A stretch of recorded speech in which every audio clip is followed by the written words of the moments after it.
Welcome to the Close the Chapter podcast. I am Kristen Boyce, a licensed marriage and family therapist with a private practice, Pathways to Healing Counseling. Through conversations, education, strategies, and shared stories, we will be closing the chapter on all the thoughts, feelings, people, and circumstances that don't serve you anymore and open the door to possibilities and the real you. You won't want to miss an episode, so be sure to subscribe.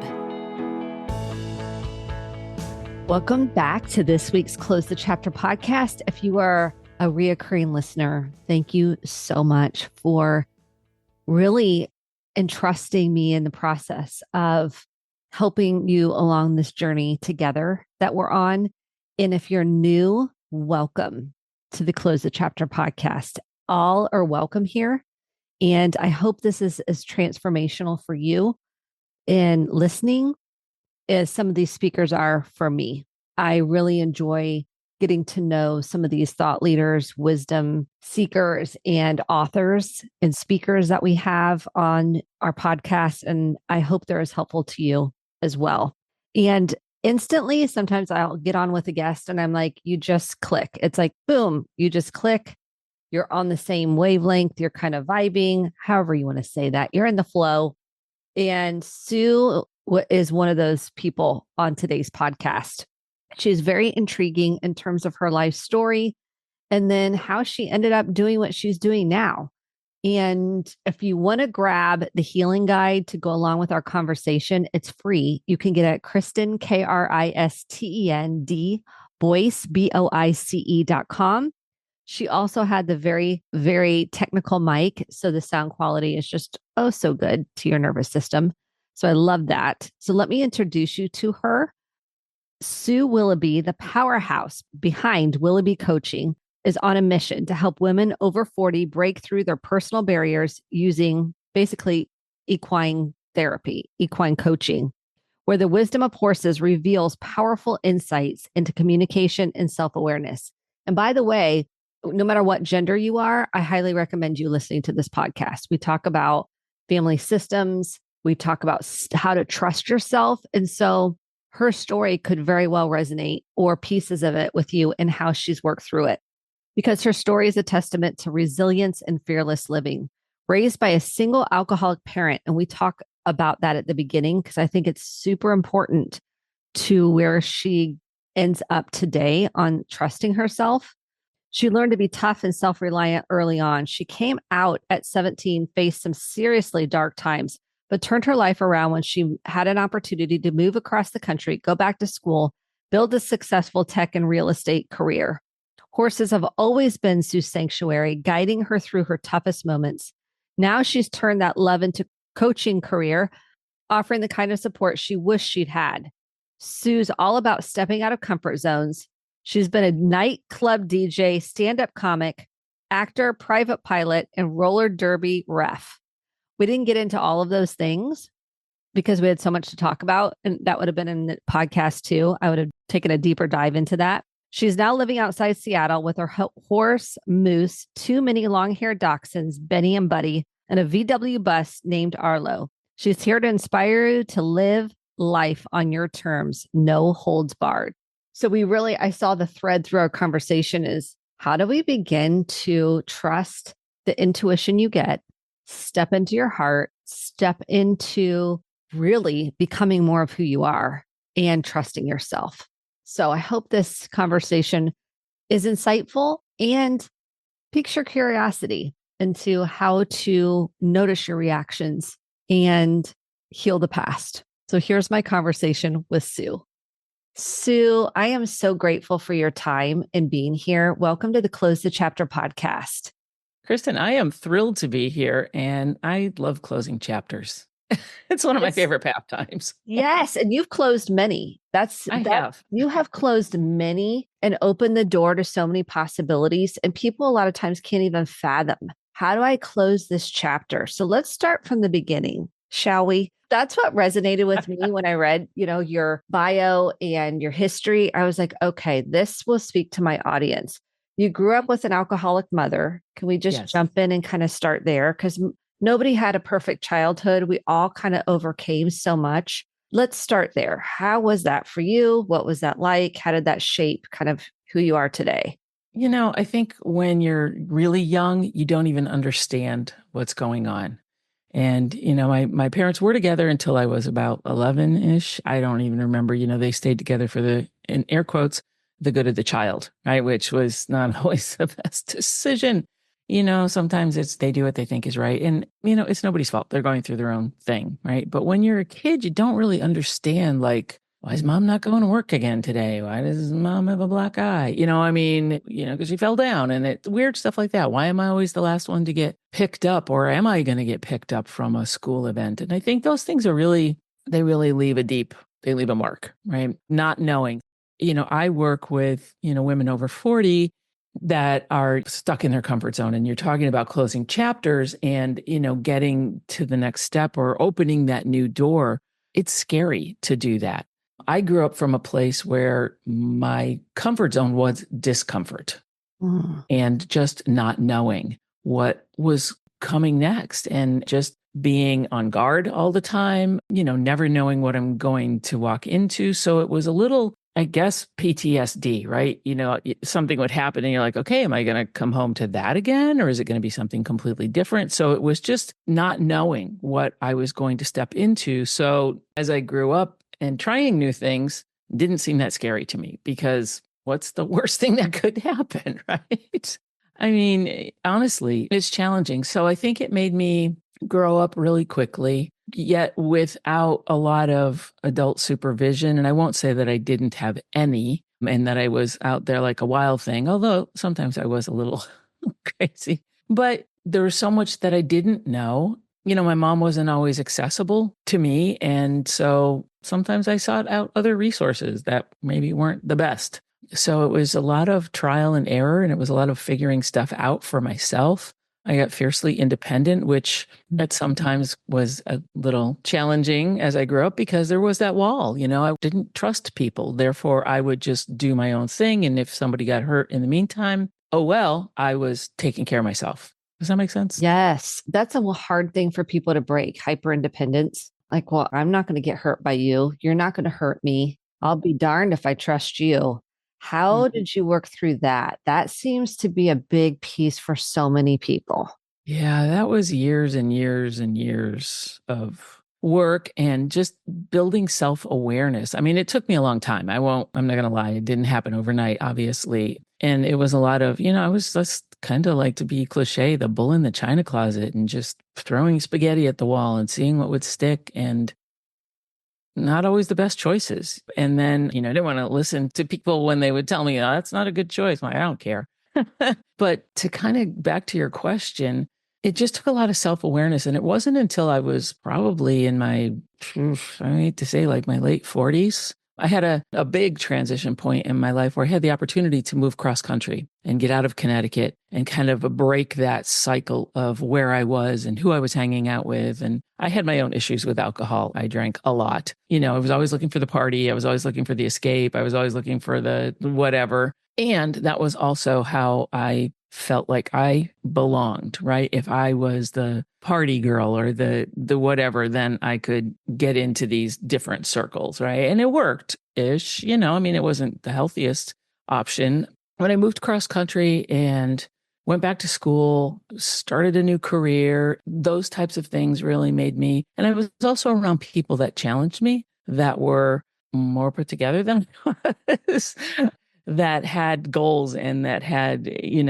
aspirations and careers and stuff. So I think, and I say this all the time, it's like, if you're around people that are not challenging you and you feel like you're the smartest and the most capable person, you need to find another group of people to hang out with, because otherwise you're not going to evolve. You're not going to be challenged. It may be scary and intimidating, but if you don't challenge yourself, then you're never going to get beyond where you are now, right? So You're moving across journey. yes, leaving what was not working for me, clearly, going to a place where I didn't know anyone, barely, except the person that I was there with, being challenged, going back to school, learning new things, opening up that a new, oh, okay, I don't have to be stuck in that dead end job. I don't have to do that. I can do this other thing. And I've always been curious and trying new things and, and it opened up a whole new world for me. And I think the key to that is being aware. You have to be aware of how you're reacting to things, how you're being in the world before you can change something, before you can let something go. And it is a process. It is. I like the two things you said that I think are super important, that you surrounded yourself with people that challenged you and helped you grow, and that, or sometimes they had more wisdom or they had something else. They were wise. They're smarter. They're whatever. Yeah. That helps challenge you, grow you. Otherwise, you stay stagnant. Otherwise, you're not really stepping out of your comfort zone and you're not really becoming maybe more self-aware if someone's not challenging you. You're just doing the same old, same old. That's a huge thing, I think, to building even awareness, your willingness to become self-aware and be curious. You've always had that curiosity. Yeah. So this is something I think is really important in family systems as we look at, okay, we think our drinking doesn't matter to our children, our system, and our family members. And yet it does. You saw your mom the way you did, and alcohol was something you picked up along the way. How did that, your mom's drinking, impact you drinking?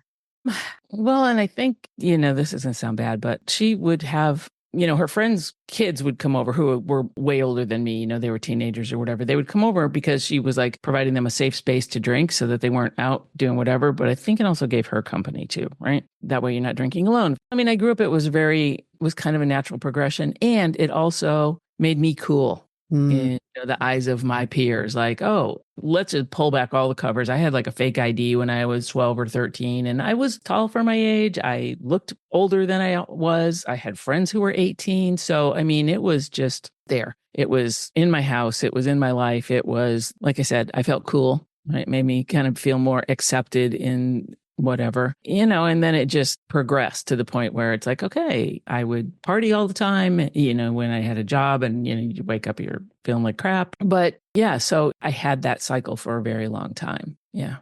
And you don't realize it. And honestly, it's funny when I quit drinking about 3 years ago, some of my friends were like, did you have a problem? I'm like, do you know me? Right. I mean, you're like, hello. I guess people didn't realize. I mean, they saw me in a social situation. And now when I look back, I'm like, oh my God, I was that person. Right. It's something that I'm proud of, but I feel like I did enough work that I could then just quit. And I did. I've done therapy and I've done self-work and all of that. When I got to a point where like, okay, this is one more thing that's no longer serving me and let's get rid of it. And I did. And I feel great and I have no regrets. And if I can help someone else be like, okay, that thing is no longer serving me. Good for you. I'm so proud of you. I don't tell anybody that does this journey, good for you. Yeah. And you're like, yeah, I feel good. I feel like that was the right decision for me. And I think the other piece that you're pointing out is it was normal. It was a part of your normal. Yeah. I mean, it was readily accessible. It was normal. It helped give you an identity, a sense of belong. I'm putting air quotes, the belonging, because I'm cool. Totally. I'm in the cool club. Yeah. And then I'm people fun. liked me because I never really felt like I belonged anywhere. Right. So I'm like, well, then, if I'm the person buying the booze or if I'm the, whatever, I'm the cool one at the party, so be it. Yeah. I think this is a significant piece for people because underneath it, there's a lack of feeling like you're seen, you belong, you're valuable, you're worthy. And you saw this is just a normal part of your upbringing. Did dad drink out of curiosity? No, not to any extent. Do you mind me asking what happened to dad? Where was dad in all of this? He just left. Like I said, they stayed together for me. Thank you very much. They finally divorced. I mean, they hated each other. And not to get into their business, but my mom married him to get out of her living situation. She lost her parents when she was a very early age, went to live with her mother's sister. And, I'm not trying to air all the dirty laundry here, but it was an unpleasant situation for her. So I think she married to get out of the house and move on. But she never kind of got over the loss of her parents and that living situation. And she never did any work. I mean, she was just of that generation where self-work was not, you didn't go to a therapist, you didn't do any of that stuff. That was like, no, I'm not, I can deal with that. Yeah. And I finally had to get to a point where I'm like, that is not my stuff. That's your stuff. My stuff is my stuff. And yes, there is some relation. I mean, you're a family therapist, how all these things are intertwined. But at some point, you have to say, I don't need to own your stuff as well. I need to just own my own stuff and what I'm going to do with it. It's like you can't say how someone else is going to react. You just have to own what you own, stay in your lane. How did you learn to stay in your lane and not own other people's stuff, including your mom's? Like, this is so, I know it's years of therapy and in particular. Actually, I mean, it's funny. I did a really bad breakup one time, and that was like the first time I actually really went to therapy. And finally, she got to a point where she's like, you have really good self-coping skills and everything. She's like, I can't help you any more than you're already helping yourself. And I'm like, okay, thanks, bye. I don't know if it's just self-awareness that I've built and didn't quite know how to access it, right? And I tell my clients this all the time. You have everything that you need inside you. It's just figuring out how to access it, right? And I think that's the hardest part. And sometimes to access it, you've got to cut through some cobwebs. You've got to dig through some crap that you don't want to dig through. You've got to peel back some really unpleasant layers in order to face yourself. It's not anybody else. It's you that you're dealing with. So, I kind of got into more of I've never been a religious person. I got into more of energy work and spirituality and meditation and all that stuff. And honestly, I mean, it sounds cliche, but I mean, it really does help. And then also my equine friends helped a lot as well. But I think self-awareness is the number one step that you have to take. Why am I reacting that way? And not transferring your stuff onto somebody else, not projecting, not shaming and blaming and all of those things. But if you don't even realize you're doing that, you can't correct it. It's the foundational number one first step. Yeah. And a willingness to look at it. Yes. And most people do not want to do that. It's not hard. I mean, it's hard. It just, there's no mincing how hard it is, and it's worth it. Like, that's where freedom lies on the other side. Yeah. So tell me how equine, the horses, because this intrigued me about your story, like the equine piece, and you have a horse now. And how has that helped you in your kind of healing journey, if you will? Kristen, it helped me when I didn't realize it was helping me. I always, as a kid, I grew up in upstate New York, and I would make my mother drive me to the barn in 3 feet of snow and leave me there all day. And just so that I could be with the horses and smell their breath and eat their food, to eat their grain because it was so yummy because it was covered in molasses. But, I never knew that. You're the first person I've ever heard. I ate the food. I'm like, okay, that sounds. It was always like these big clumps of molasses in the grain, and it was really yummy. Okay, maybe you might have cut that out. No, I love this. But, and just hanging out in the hay. And I would literally like sit in the stalls with the horses while they were eating and just brush them and be covered in horsehair. And I just loved every bit of it. And I didn't realize that at that time, that how nurturing it really was. All I knew was that it felt really good to be there. And I didn't care. I would get on any horse and ride it full clip to the backfield and go on a trail ride and get knocked off by branches. And I just didn't care. I just wanted to be with them. And, every time I would see a horse, I'd be like, pull over. I want to pet the horse. And it was just one of those things where, and I think every girl goes through a horsey phase, right? A lot of women go through horsey girl phases when they're growing up, but I would do anything. Like, we would go visit my mom's friend in Long Island, and I would go horseback riding with her daughter, but her mom was very deathly allergic to horses. So we would have to literally strip down in the basement, throw our clothes in the washer, take a shower. But I was like, I don't care. And then as I got older, every summer I would quit my job if I had a job and go work at summer camp for differently abled individuals who would come to the summer camp. And I was part of the horse program, and it was therapeutic horsemanship and riding at the time. And it was so fun. I mean, we're out there with the flies and the mosquitoes and the horses and the 90-degree weather and just having a blast, right? And the horses were so therapeutic to all the individuals that came through the camp. They've always just been a thread through my life, whether it's been my own horse or a horse that I was renting or borrowing, just being around them. It's just kind of magical, really. Because they pick up on your nervous system. Like, if you're anxious, the horse is going to sense it, right? I mean, they're going to know if you're sad, if you're angry, if whatever emotion you have or your nervous system is experiencing. Did you find this with the horses, that they would be able to really sense what you were feeling? Yes, absolutely. They can and do sense all of our heart rate, our biorhythms, our everything. The beauty of it is that they're very discerning in that it's okay if you are afraid. It's okay if you're sad. It's okay. Whatever it is that you are feeling, the horses are not going to judge you, right? They don't care. They just care Mhm. that you're being honest with yourself. Whoa, I just think that's a wisdom right there. Yeah. They just care if you're being honest with yourself. Mm-hmm. So they can sense if you're connected to your truth or whether you're disconnected Mm-hmm. and not present or maybe not or hiding. Yes. How did you discover this? That's the essence of you being connected to the truth. They sense incongruency because Mm. we walk through life with a facade, whatever that is. And when you're in the presence of a horse, they're prey animals. Most people don't realize that. They're 1,200-pound prey animals, right? They're prey to some creature out there. And guess what we are? We're predators.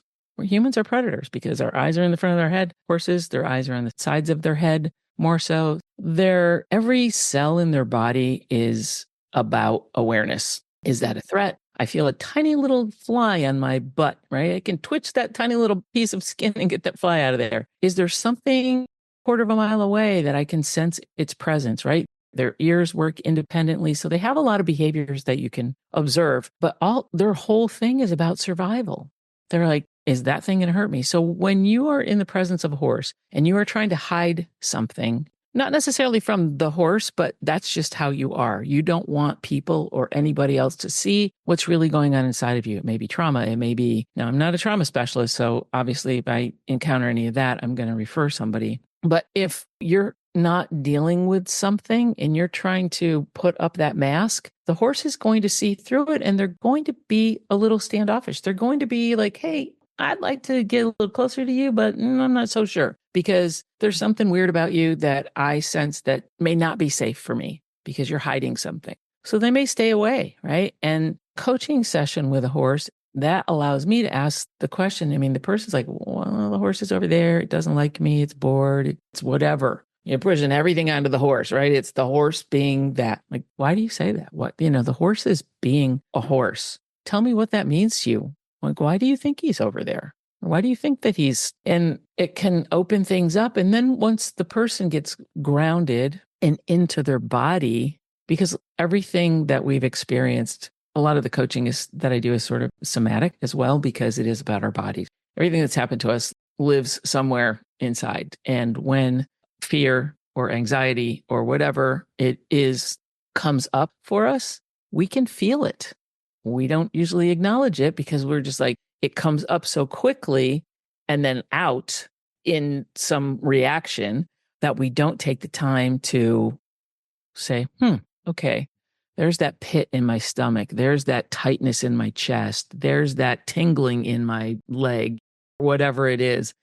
It's going to manifest somehow in your body. And if you keep pushing it down, pushing it down, pushing it down, it'll come out in other ways. You're going to get sick. You're going to get, whatever.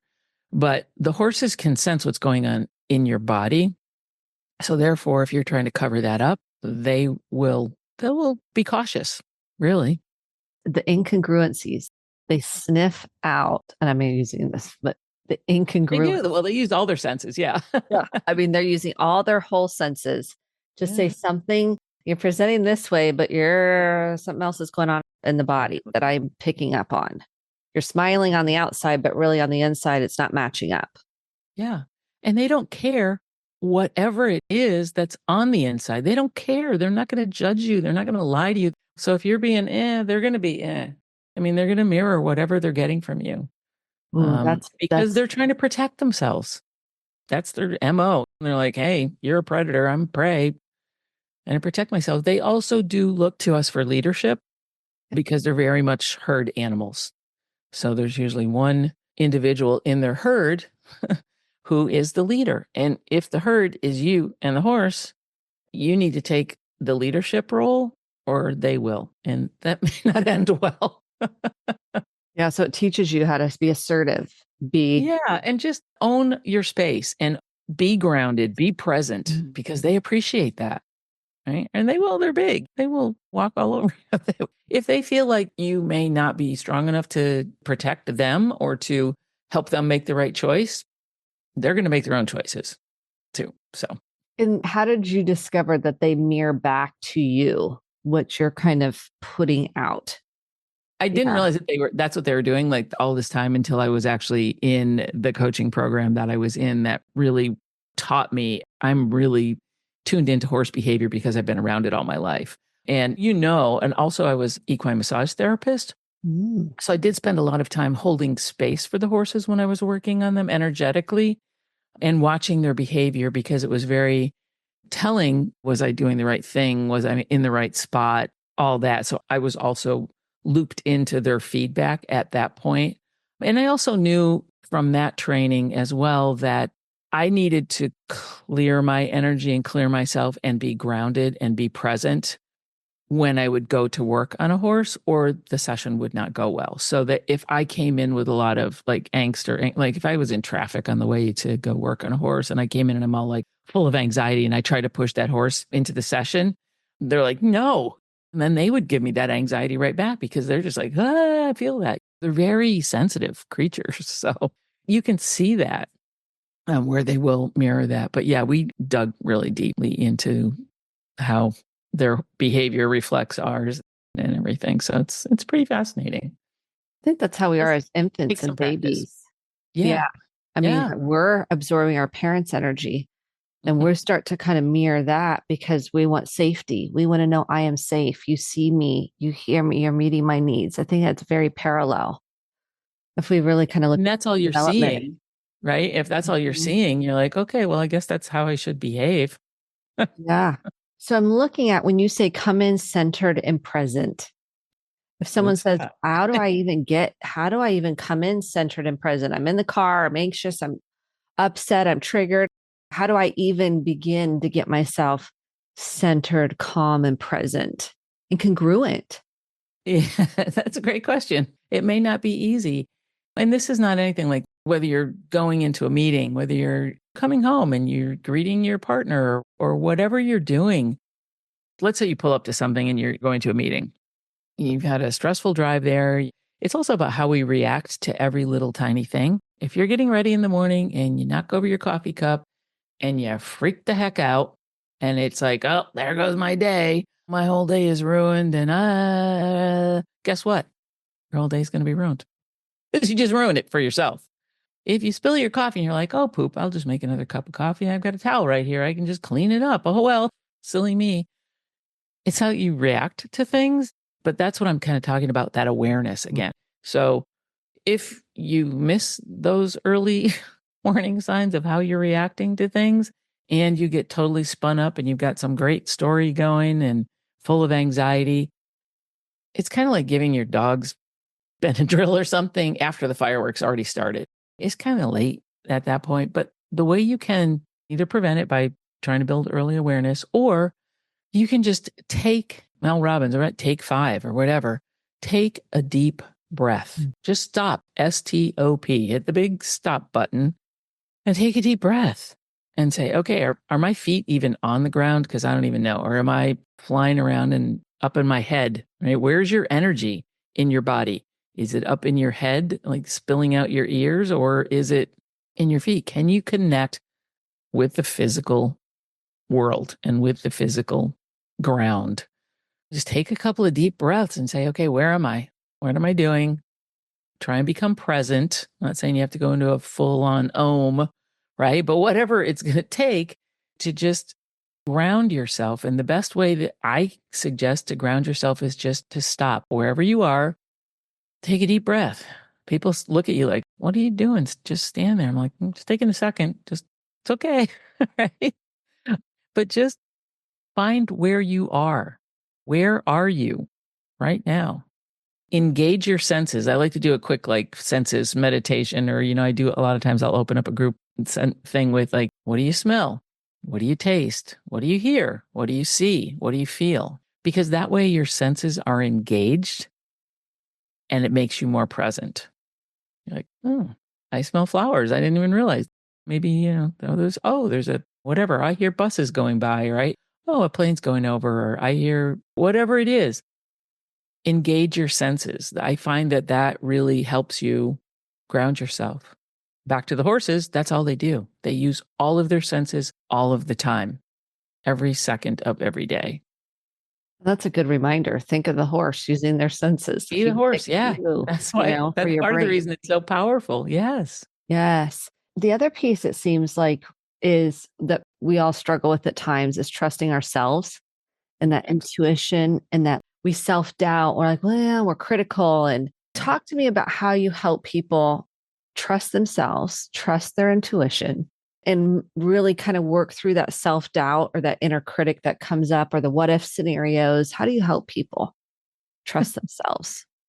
That's a huge one.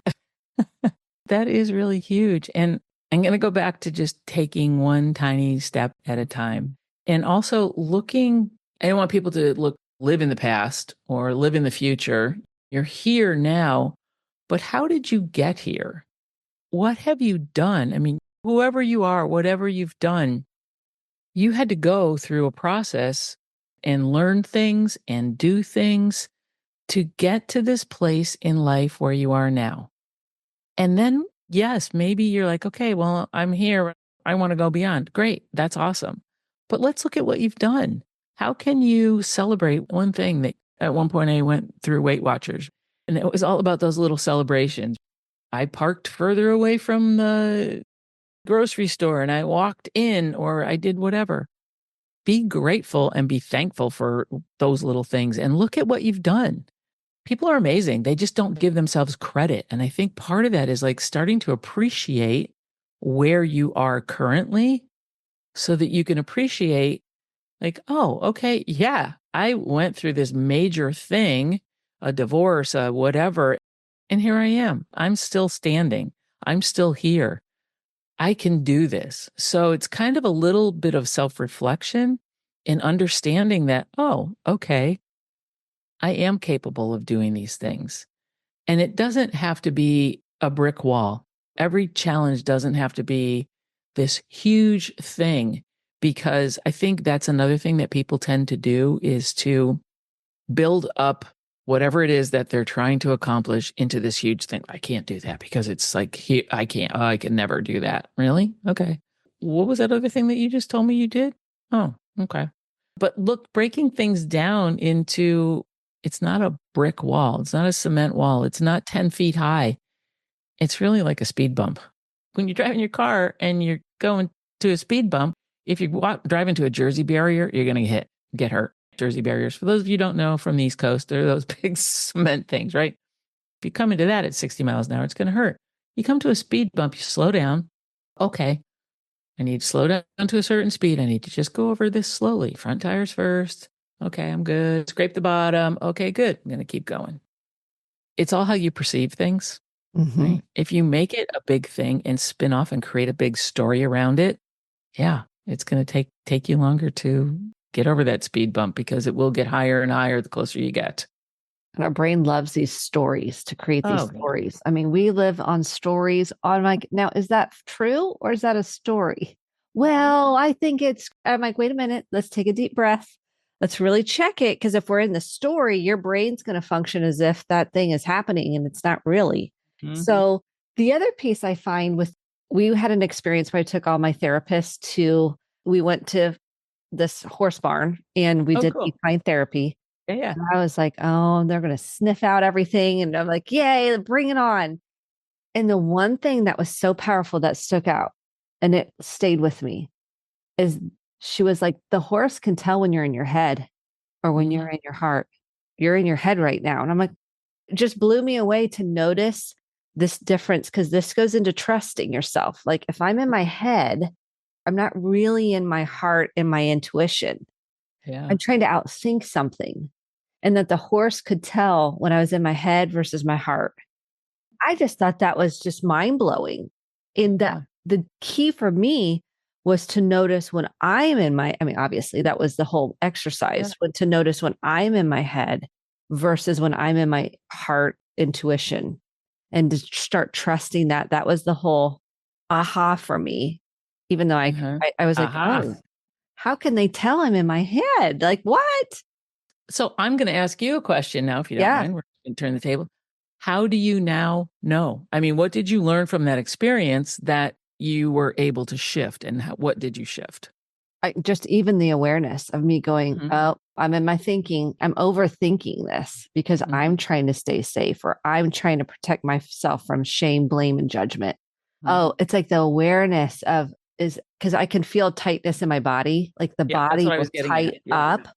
My Yeah. body will shift if I'm in my thinking, and my Mhm. body will be relaxed and Mhm. calm when I'm in my heart.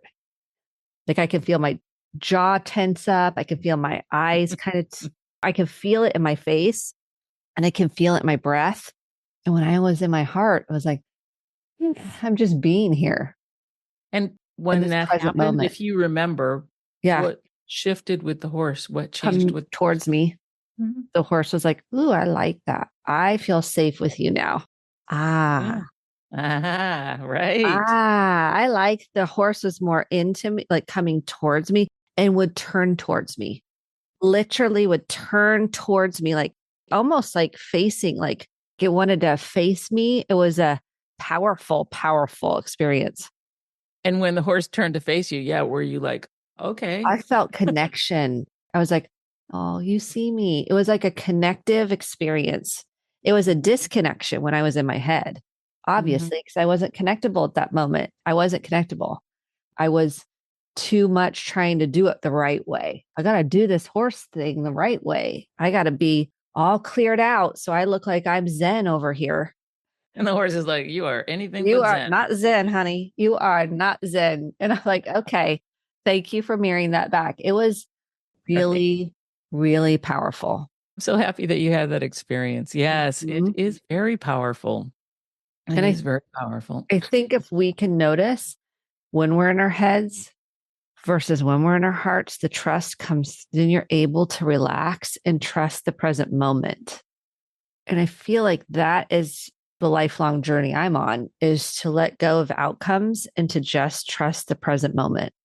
Yeah. And that's like you said, how do we get to that point? And I think it is all just about taking those tiny little steps. And just if you can be aware of one reaction every day, just one, even if you're driving and somebody cuts you off or does something, right? What is your initial reaction? Like ride up on them and start figuring out, what is your go to? Is it to get angry? Is it to go within, right? Get small and just be like, because it doesn't always have to be a big outward anger or frustration or anxiety or whatever.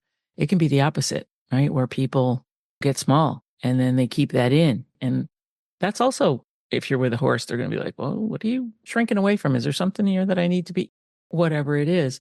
But start building that awareness of, okay, something just triggered me. And it could be a big thing. It could be a little thing. Like, why am I cranky about that person in front of me in line? What did they do? I'm reacting. They are just being themselves. And that's the thing. Everything around you is like finding equanimity. I love that word. How can you be in whatever is happening around you? Because whatever's happening around you is happening around you, and there's nothing you can do about that. It's going to happen around you, right? Whether it's people, the reactions, the way they drive, the way they speak, the way they act, the way they whatever. It's what you do with that and what you do with your space and yourself in whatever is happening around you. Can you sit with that emotion? Can you get a better understanding of that reaction? That is it. I like Yeah. that encouragement to notice your like one reaction. I went Yeah. to see David Spade, who was on Saturday Night Live, do stand up. And he was saying, I'm a baby. If someone doesn't thank me, if I let them in when I'm driving and they don't give me a wave, he goes, I don't even care if they flick their cigarette out the window. Like, I need something. I need a little acknowledgement, a thank you, some kind of gesture. And he Yeah. goes, if not, I want to follow them bumper to bumper for like 100 miles. I mean, it was a joke, Right. but Yeah. this is what you're talking about. Like, you get to Yeah. choose. I mean, just to Mhm. use this example, That's you get to great. choose, right? Are you going to let the person that didn't say thank you or didn't acknowledge you or didn't do anything, you're going to go, okay, take a deep breath. It's not personal. Yeah. Who It's knows not what's going on for them? but noticing your reaction. Did I get more intense? Did I want to chase them? Did I want, like you said, get on their bumper? It's these day-to-day interactions that can help you start using that awareness and curiosity muscle. The curiosity muscle is huge. And that's also a great way to explore new things too. Just be curious. I mean, when we're kids, we're so curious. Everything we want to touch everything and see everything and understand why, right? We lose that curiosity as we get older because we're like, well, that's just the way things are or whatever. I can't be curious about that. I need to stay in this job that I hate because what if I do? Be curious. I love that you brought that word up because that is just, I've done so many wild, fun things and that people are like, wow, you did that. I'm like, yeah, I was curious about it. Doesn't mean that you have to do it forever. Just, oh, okay, that was cool. I did that for a while, And yeah, I love that, the curiosity. I think once you stop being curious, you just stop living. Well, not entirely, but You stop growing. I definitely think Sue, this has been amazing. I just have loved our conversation so much. Is there anything we did not cover that you feel like was important? I think we talked about a lot of stuff. I mean, it's just basically how I've learned to live my life and be comfortable in my own skin and just be. My podcast, it's called A Life Worth Being. And I think that we all have a life that's worth being. And you just have to be curious about it. Yes. Use your curiosity to guide you to freedom. That is really the essence and be of the life. horse. And be the horse. Be the horse. Use your senses. Be more horse. Be more horse. I love it. Where can people find you if they're interested? They're like, I loved what Sue had to say. Where can they find you? Yeah, that's great. I'm on Instagram at Sue_Willoughby and also SueWilloughby.com or WilloughbyCoaching.com is my website as well. And if you're interested in having that live experience, I have a coaching retreat coming up in mid-October, October 18th through the 20th in Paso Robles, California. It's a 3-day intensive on-site, 3 wonderful days in nature with the horses at a private ranch, and it is not to be missed. So that sounds amazing. That sounds so if you were intrigued today by the horses and what healing can happen, go look up the retreat. And maybe if it speaks to you, sign up. You got to follow that intuition at the end of the day. So Sue, thank you so much. I am so grateful for you and the work you're doing in the world. Thank you. And thank you for having me on your show. I really appreciate it. Thank you so much for listening to the Close the Chapter podcast. My hope is that you took home some actionable steps along with motivation, inspiration, and hope for making sustainable change in your life. If you enjoyed this episode, click the subscribe button to be sure to get the updated episodes every week and share with a friend or a family member. For more information about how to get connected, visit Kristen, KRISTEN, Boyce, BOICE.com. Thanks and have a great day.